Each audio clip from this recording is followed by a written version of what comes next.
들어보시면 아실 거예요. 기본 강의.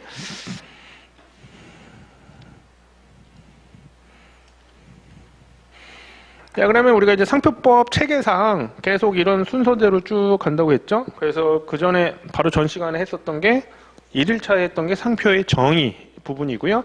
지금 이제 하려고 하는 게 상표 등록 요건입니다. 등록 요건이 되게 좀 오래 걸려요. 그 다음에 그걸 하고 나서 실제로 심사를 어떻게 하는 이제 절차적인 부분. 이거는 좀 실체적인 내용이고요. 실제로 상표가 등록되냐 안 되냐 막 상표와 상품을 다 따지는 거고, 그 다음에 이제 효력, 심판 이런 식으로 순서대로 쭉 설명을 드리게 되고, 법 규정도 이런 순서대로 되어 있습니다. 그러니까 이런 거를 억지로 외우지 마시고요. 나중에 이런 거는 항상 우리 길을 거닌다고 생각하시라고 했죠. 상표법 동네에 이런 길이 있는데 무슨 제1코스, 제2코스 막 우리 여행 가는 것처럼 그 중에 이제 제1코스로 보통 공부를 하는데, 뭐 여기 갔다가 이렇게 가도 돼요. 그거는 이제 나중에 처음 배울 때는 당연히 제일 가장 기본적인 코스, 제1코스로 공부를 하고, 나중에 이제 두 번째 보고 세 번째 볼 때는 이제 자기만의 코스로 막 여기도 봤다가 여기도 봤다가 또 다시 앞에 갔다가 아니면 또 다시 순서대로 봤다가, 그래서 다양하게 접근을 하셔서 하면 어떻게 이제 나중에는 이제 뭐 어떻게 들어가서 돌아가도 여기는 뭐지라고 알게 되죠. 항상 동네에 왔다 생각하시면 됩니다. 상표법 동네에. 그 상표법 동네에 자주 가셔야죠. 그 중에 등록 요건의 파트에 된 거를 하게 됩니다. 항상 위치, 내가 지금 공부하는 위치가 어딘지 생각하시면 잘 정리가 돼요. 제가 지금 항상 이런 틀을 만들려고 자꾸 노력을 해드립니다. 자, 그래서 우리가 이제 상표를 신청하는 걸 출원이라고 했죠. 출원. 그 다음에 심사를 하는데 이때 하는 게 등록 요건을 심사한다. 등록을 받기 위한 요건이다. 그래서 등록 요건에 대한 거 또 설명을 드릴 겁니다. 다시 한번 복습이니까. 그 다음에 거절 이유가 없다면 출원 공고, 등록 결정 단계를 거쳐서 돈을 내면, 머니를 내면 최종 등록이 된다. 그래서 이때부터 상표권에 강력한 효력이 발생을 합니다. 출원은 보통 A라고 표시한다고 했죠. Application. 요 R은 Registration 해가지고 진행이 됩니다. 예. 자, 그럼 자꾸 등록 요건이라는 얘기를 자꾸 하고 있죠. 등록 요건.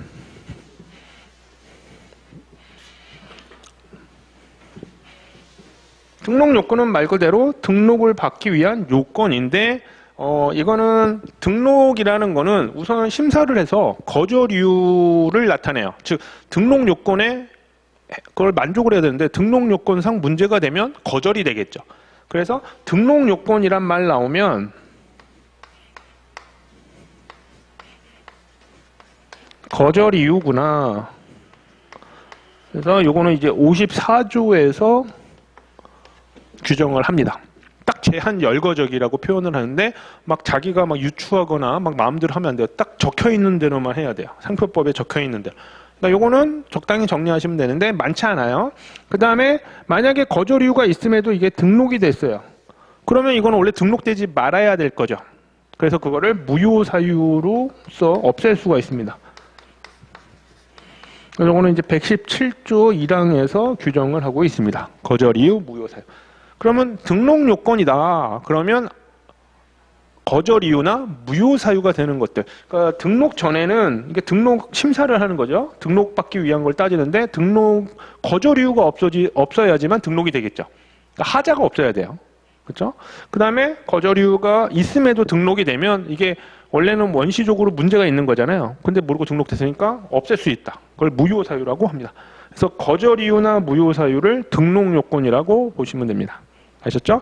그 다음에 이제 거절 이유는 나중에 정보 제공 사유 이의 신청이라는 이유와 같게 됩니다. 그래서 나중에 거정이 뭐 이렇게 표현을 하면 거절 이유, 정보 제공, 이의 신청 이유를 얘기하는구나. 그 다음에 무효. 그래서 거정 의무. 자, 등록 요건을 나타내는 규정 등은 거정 의무로 취급된다. 그렇죠? 거절 이유, 정보 제공, 이의 신청 이유, 무효 사유로 취급된다. 그러면 여기에 이제 54조에서 막 몇 가지가 있어요. 꽤 되고 여기도 막 있게 됩니다. 그러면 그거를 다 외우냐? 외우실 필요는 없고요. 우선은 제가 말씀드리는 여기 등록요건 5단계를 기억을 하세요. 등록요건 5단계. 이 5단계만 기억하시고 그 외에도 거절 이유나 무효 사유는 더 있지만 시험에 나오는 것은 딱 특화되어 있어요. 그래서 그런 거는 뭐라고? 법조문에서 한두 번 정리만 하시면 됩니다. 시험에도 잘 안 나오고요. 나와도 나올 만한 게 정해져 있기 때문에 이 등록요건 5단계만 하셔도 1차, 2차 크게 문제가 없고요. 그다음에 법조문 정리만 해두시면 아무 문제 없다. No problem. 예, 그럼 믿으세요. 예. 왜냐면 제가 예전에 공부를 할 때 이 거절 이유 무효 사유를 막 아무 생각 없이 달달달달 외워서 당연히 외워야 된다고 생각을 하니까 중요하잖아요. 누가 봐도 등록 요건. 그런데 이제 제가 강사도 해보고 나중에 시험 공부할 때도 그랬고 나중에 이제 합격하고 그다음에 강사를 2010년도부터 강의를 했는데 쓰잘데기 없는 거예요. 실무에서도 주로 요거에 문제가 되고요. 대신 이제 뭐가 있다 정도는 아셔야지, 이것도 거절 이유 무효 사유인데 이렇게 구분할 정도만 아시면 돼요. 요거는 이제 워낙 많이 자주 쓰는 거고, 요 정도만 되지 그거를 뭐 완전히 쓸 정도로 암기하거나 그러실 필요가 없어요. 그 시간은 아까워요. 그래서 그런 부분들을 또 항상 기본 강의 시간에 이제 하게 되면 말씀을 드리게 됩니다. 그래서 기본 강의 같은 것들은 보통 5월에 항상 매년 이제 업그레이드되고 판례도 바뀌고 하기 때문에 항상 그 다음 시험을 위해서 항상 보통 5월달, 5월달에 이제 보통 강의 촬영이나 강의를 시작을 합니다. 그다음에 이제 영상이 촬영이 되면 이제 여러분들이 계속 볼 수가 있고요. 지금 현재 작년 거를 보셔도 되긴 하는데 아직 약간 차이가 나는 게 있어요. 왜냐하면 법도 개정이 좀 됐고요. 그 다음에 판례가 또 새로 생긴 게 있고, 그래서 뭐 100이라는 어떤 상표법 규정이 있으면 한 95%는 똑같아요. 근데 나머지 5%가 조금 바뀐 부분이 좀 있다. 이렇게 보시면 됩니다. 그리고 이제 올해는 좀 이런 식으로 이렇게 파워포인트, PPT 파일 같은 것들을 활용해서 시간도 좀 절약하고 여러분들 시각적으로 딱 인상이 남게 강의를 할 예정이에요. 그전에는 좀 약간 주먹구구식으로 그냥 손으로 제가 다 그리고 그러다 보니까 시간이 좀 오래 걸리고 그 다음에 그렇죠? 그러면 이제 다른 거 설명할 시간이 좀 부족한 거죠. 그래서 그런 것들을 좀 바꾸기 위해서 좀 올해는 좀 다른 데하고 틀리게 좀 이런 부분들을 좀 상표법상 좀 도입을 했습니다. 그래서 입문 강의 때부터 여러분들한테 쉽게 접근을 하도록 알려드리고 있고요. 자, 그러면 등록 요건은 거정 의무 자, 우리들은 이제 이런 용어를 알게 돼요. 거정 의무. 그 상표법 공부를 하다 보면 우리들만 쓰는 용어 등이 있어요.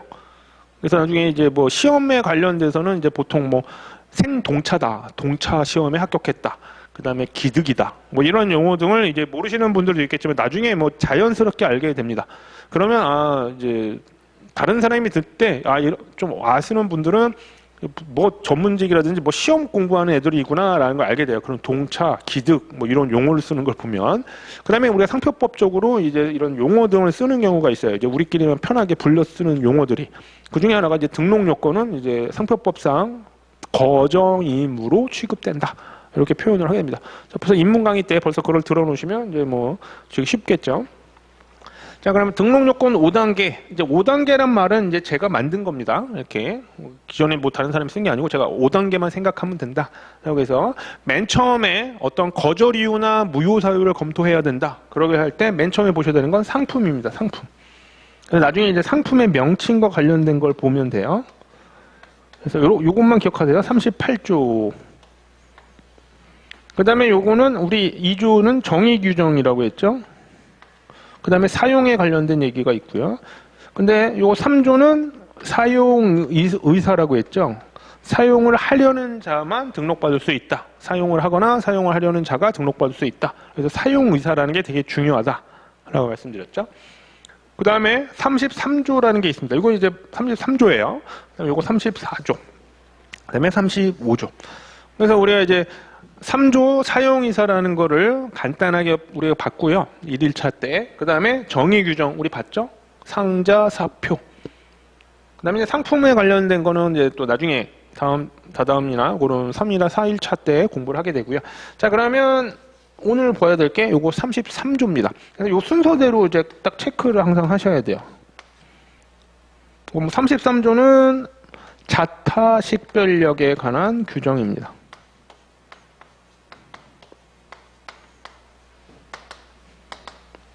자타 식별력. 내 상품과 다른 사람의 상품관을 구별해 줄 수 있는 힘. 그래서 이 자타식별력에 대한 의미를 정확히 알고 계실 33조가 적용이 되고요. 그 다음에 34조는 다음 시간에 하게 되겠죠. 이건 부등록 사유라고 합니다. 이거는 그냥 적어놓기만 하시든지 하세요. 그래서 다시 한번 확인할 수 있게 나중에 프린트물, 오늘 이제 2일차 프린트물 보시면 거기 20페이지 있죠? 20페이지 등록 요건 5단계 요거입니다. 여기다가 뭐 간단하게 표시하시면 됩니다. 그래서 요거를 할 거예요. 3조. 그 다음에 34조는 부등록 사유, 35조는 선출원주의라는 겁니다. 선출원주의. 뭔진 모르겠지만 출원, 신청이라고 했죠. 특허청에 내는 걸 이제 신청이라는 표현 잘 안 써요. 출원이라고 표현하는데 먼저 낸 사람이 임자다. 그래서 선출원주의라고 표현합니다. 이 등록 요건, 그래서 요 5단계만 기억하시면 1차든 2차든 다 커버가 돼요. 2차는 뭐 이걸로 다 커버가 되고요. 1차 시험에서는 법조문만 한두 번 추가로 정리만 해두시면 아무 문제가 없습니다. 그냥 오히려 이게 빠릿빠릿하게 바로바로 나와야 돼요. 왜냐하면 여기 내용이 워낙 많아요. 33조, 34조, 35조. 나중에 욕 나옵니다. 처음 딱 보시면. 33조, 34조 그런 거 강의할 때 또 그런 걸 왜 욕이 나오는지 보여드릴 겁니다. 설명을 드릴 거고요. 그래서 등록 요건 5단계를 우리 쭉 보면서 이제 등록 요건을 공부하겠구나. 이렇게 보시면 됩니다. 그래서 나중에 제일 많이 좀 시간을 투자하고 할애해야 되는 부분이 등록 요건 5단계입니다. 그거 보시고요.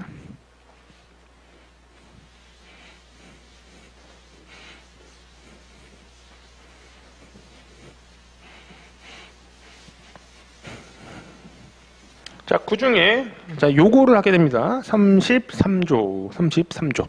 옛날 국법이라고 해서, 이게 2016년도에 개정인데, 옛날에는 여기가 6조였어요. 6조였다가 개정됐습니다. 근데 어쩌다가 제가 이런 걸 말씀드린 이유는, 이제 우리가 판결문 같은 걸 이제 주로 보시면, 판결문을 이제 교재로 만들거나 그러면 제가 좀 많이 바꾸거나 표시를 다 해놔요. 근데 이제 그냥 뭐 우리가 검색을 하거나 뭐 이렇게 판결문을 그냥 보시게 되면 그걸 알아서 바꿔주진 않아요. 그러면 이제 뭐 6조 뭐 이렇게 표시돼 있어요. 이게 뭐지? 이게 요거 33조를 얘기하는 겁니다. 현행법상. 요건 나중에 국법은 7조였고요. 요건 8조였습니다. 그러다가 이제 33조로 바뀐 겁니다. 33조.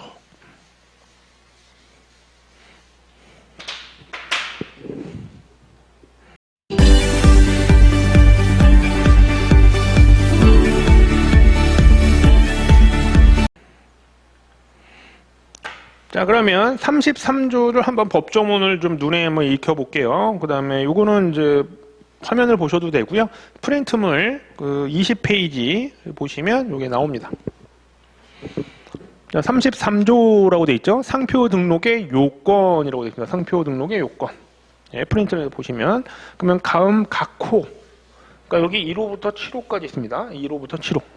한 개가 아니에요. 7개나 있습니다. 나중에 34조에 가잖아요. 34조에는 21개가 있습니다. 그러니까 법조문이 238개니까 238개만 외우면 되냐? 그게 아니고 또 그 법조문 안에 또 항이 있고요. 또 항 안에 호가 있는데 하필이면 등록 요건은 워낙 중요하니까 내용도 많고 막 이렇게 막 여러 가지가 있게 됩니다. 그래서 각 호의 어느 하나에 해당하는 상표를 제외하고는 제외라고 돼 있으니까 여기에 만약에 해당되면 상표 등록을 받을 수 있다. 그러면 제외라고 돼 있으니까 여기에 해당되면 등록받을 수 없죠. 왜냐하면 이제 요거를 이제 자타식별력에 관련된 거라고 표현을 합니다.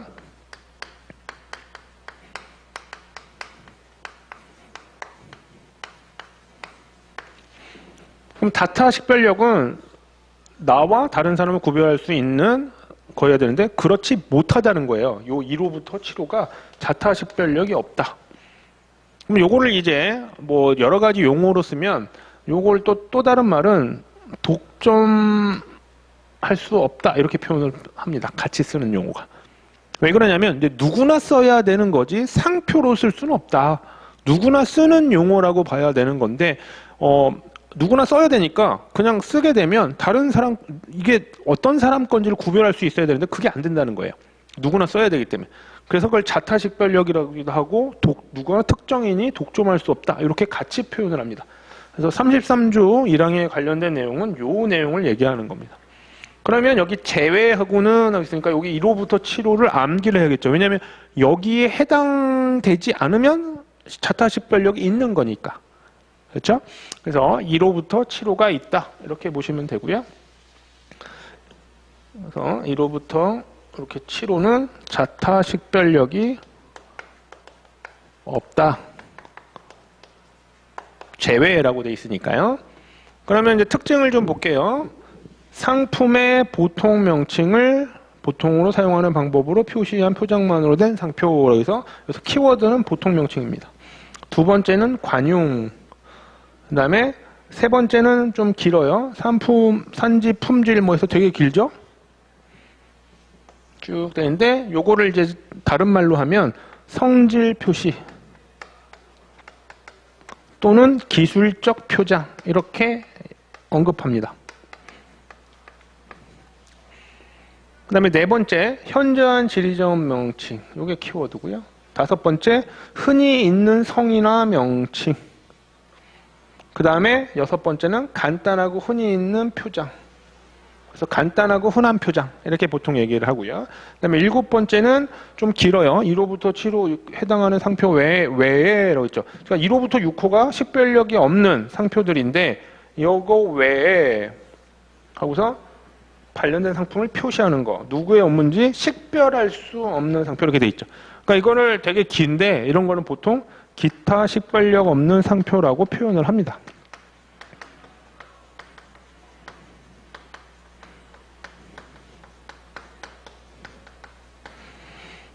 그래서 1호부터 7호를 그래서 보통 이걸 딱 보면 구분할 줄 아셔요. 그래서 나중에 자꾸 반복해서 암기하셔야 돼요. 그래서 저 같은 경우도 맨 처음에 암기할 때 보관, 성현, 흔간기 이렇게 암기를 했었습니다. 그래서 암기를 한 다음에 이제 딱 어떤 상표가 주어지면 이거는 몇 호다. 1호 33조기랑 1호부터 7호가 있는데 그 중에 몇 호에 해당한다. 그래서 보통 암기를 했었습니다. 근데 이것도 자꾸 반복을 하셔서 몇 톤지가 바로바로 나오셔야 돼요. 처음엔 당연히 안 돼요. 근데 자꾸 읽고 입으로 되뇌이고 연습을 하시면서 딱 보면 나올 수 있게. 근데 이거를 1차 시험엔 뭐 그럴 수도 있는데 2차 시험 뭐 이제 논술 준비하고 이제 논술을 대비하는데 그때도 보관 성형 훈강기를 그제서야 암기하거나 구분을 잘 못한다. 그럼 그거는 이제 늦어요 이미. 그러니까 1차 때 자꾸 연습을 해놔야 돼요. 2차 때는 기본적인 내용을 다 알고 나서 내가 막 어떻게 풀 거냐 약간 정리가 잘 돼 있지 않았다면 다시 한번 정리하고서 어떻게 요리할 거냐만 막 주로 공부를 해요. 1차 때는 이제 세부적으로 재료나 이런 걸 틀을 공부를 하는 거고 2차 때는 막 뽑아 쓰는 거 어떻게 요리를 만드냐 그런 것들을 공부하게 됩니다. 그러니까 1차 때 잘 많이 해놓으셔야 돼요. 그거를 2차 때 가서 그제서야 하는 건 늦습니다. 근데 자꾸 왜 이런 얘기를 자꾸 해드리냐면 상표법은 뭐 전에도 말씀드렸지만 꽈락이 많다고 했죠. 꽈락이 많은 이유는 이제 제가 생각하기로는 크게 두 가지예요. 우선 첫 번째로는 다른 과목에 비해서 공부를 안 해요. 누가 봐도. 왜 그러냐? 특허법이나 상표법은 많이 하는데 뭐 이렇게 생각하실 수 있는데 이걸 좀 보시면 제가 우리 1차 때 산업재산권이라고 해가지고 특허, 상표, 디자인 요게 들어가 있습니다. 요게 이제 40문제인데 요게 20문제, 요게 10문제, 10문제예요. 디자인보호법은 선택인데 이제 2차가 되면 자 특허, 상표, 그다음에 민사소송법, 그다음에 선택 과목. 선택 과목에 이제 보통 뭐 디자인보호법이라든지 뭐 여러 가지 과목 등이 있게 되죠. 그럼 1차 때 자 민법을 우선 하시느라 바빠요. 그 다음에 특허를 하겠죠. 가장 기본적인 내용이고 연결이 되니까. 그런데 이건 20문제고 이건 10문제예요. 당연히 이거는 2시간 하면 얘를 1시간 할 거예요. 근데 나중에 2차를 가면 같은 과목이에요. 그냥. 대등한 과목이에요. 그래서 여기서 이런 거를 그냥 너무 이런 산술적으로만 생각해서 공부량을 특허에만 너무 집중하시는 경우가 있어요. 그게 익숙하시거나 또 솔직히 특허가 조금 이공대생한테 좀 익숙한 스타일이에요. 법 과목 치고는. 근데 이제 나중에 상표법을 하게 되면 조금 이게 좀 인문학적이고 판례도 많고 이러다 보니까 조금 꺼려하는 게 좀 있고요. 그러다 보니까 우선 여기서 좀 이제 시간 공부량이라든지 투자를 안 하시게 돼요. 그래서 제가 1차 때 자꾸 반복하고 막 해라 이런 얘기를 하는 거고요. 그 다음에 두 번째는 이제 원천적으로 이제 상표는 법조문이 있긴 하지만 심사기준, 판례 요게 쭉 정리가 되는데 이 판례가 되게 많이 작용을 해요. 그러다 보니까 법조문만 좀 많이 하고 법조문을 많이 해서 도움이 되는 특허 같은 경우는 그게 되는데 상표는 그렇지 않다 보니까 이게 막 정리가 잘 안 돼 있어요. 항상 법조문으로 틀을 쭉 만들어놔요. 선반을.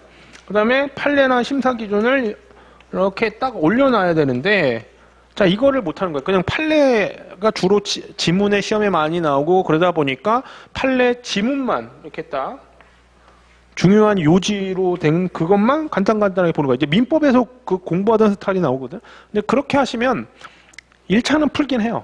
그러나 2차 때 헤매요. 정리가 안 돼 있으니까 틀에 맞춰서 이게 안 돼 있으니까 점수가 잘 안 나오는 거예요. 그리고 원래 또 짜게 줘요. 또 하필이면 또 상표법. 그러다 보니까 꽈락이 많은 거죠. 그래서 정말 어렵게 나올 땐 60%가 꽈락인 적도 있었습니다. 보통 하여튼 특허나 뭐 다른 과목에 비해서 민사소송법에 비해서 항상 40% 50% 가까이 꽈락이 있어요. 항상 꽈락 1등이에요. 상표법.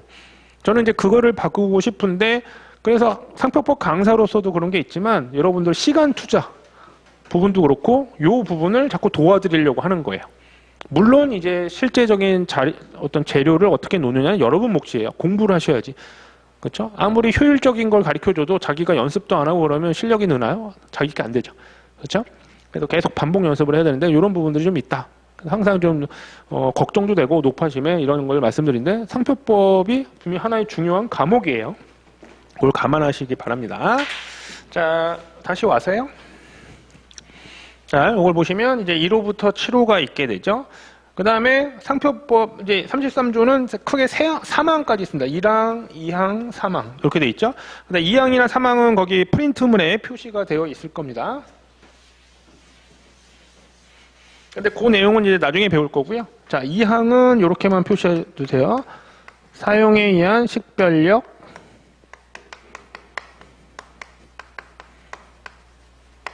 이렇게만 적어 놓으시면 이제 오늘 마지막 시간에 언급을 할 거고요. 그 다음에 33조 3항이라는 게 있는데 요거는 지리적 표시 단체 표장.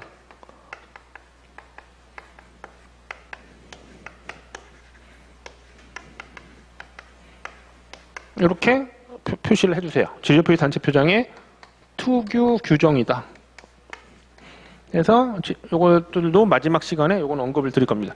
그래서 33조는 1항부터 3항까지 구성이 돼 있고 1항은 7호까지 있게 됩니다. 그렇죠? 그래서 요 1항부터 1호부터 7호가 있는데 요거를 가지고 이제 언급을 드릴 거예요. 그래서 우리가 33조 1항 1호 33조가 구성이 이렇게 돼 있는데 이거는 우리가 지금 어디 있어요? 등록 요건을 하고 있죠. 등록 요건 중에 33조 자타 식별력에 관한 규정을 체크를 해야 되는데 여기 1호부터 7호에 해당되면 어떻게 돼요? 자타 식별력이 없으니까 등록 요건에 위배된다. 즉 거절 이유, 무효 사유가 된다. 무효 심판, 거절 이유, 뭐 시험에 워낙 잘 나오는 거예요. 거기에 이제 기본 실체적인 내용이 요거예요. 그래서 1호부터 7호까지 있게 됩니다. 그래서 요거가 우선 이런 식으로 돼 있다 정도만 봐두셔도 아주 크게 도움이 되는데 우리가 이걸 하나씩 천천히 보게 될 겁니다. 우선은 이제 항상 큰 것만 제가 지금 잡아드리는 거예요. 그래서 우리는 지금 어디에 있다? 등록 요건상에 있다. 그걸 기억을 해두시고요. 등록 요건 중에 우리가 지금 33조가 있고 33조는 자타 식별력에 관한 규정이구나. 나와 다른 사람의 상품을 구별할 수 있는 능력을 규정을 해야 되는 건데 여기에 해당되면 그게 없구나. 자타 식별력은 특정인한테 독점을 할 수 없는 상표를 얘기하는구나. 요게 나오게 됩니다. 그래서 그 개념을 우선 하두고요. 또 자꾸 예시를 보여드리면서 이해가 되실 거예요. 그걸 보여드리면서. 그래서 우리 33조 구성에 대한 것들 한번 쭉 봤고요. 조금 쉬었다가 우리가 이제 33조 1항 각 호에 대해서 이제 요거 1호부터 7호를 들어가도록 하겠습니다.